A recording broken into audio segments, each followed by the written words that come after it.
నమస్కారం ఘంటారావానికి స్వాగతం. ముందుగా ప్రధాన అంశాలు. పక్క రాష్ట్రాల్లో పట్టుబడ్డ ఎర్రచందనం విక్రయాల వాటాపై కసరత్తు. రాష్ట్రంలో నోడల్ ఏజెన్సీ పెట్టాలని కేంద్రాన్ని కోరామన్న పవన్. విజయపాల్కు ఒంగోలులో వైద్య పరీక్షలు. గుంటూరులో జడ్జి ముందు ప్రవేశపెట్టనున్న పోలీసులు.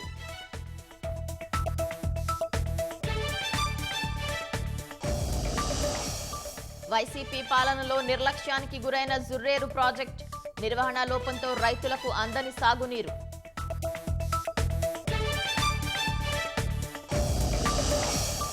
పదహారు ఏళ్లలోపు పిల్లలు సామాజిక మాధ్యమాలు వాడకుండా చట్టం.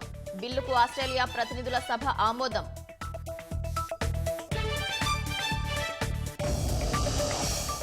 ఇజ్రాయెల్ హెజ్బొల్లా మధ్య కాల్పుల విరమణ. తెల్లవారుజాము నుంచి అమల్లోకి ఒప్పందం.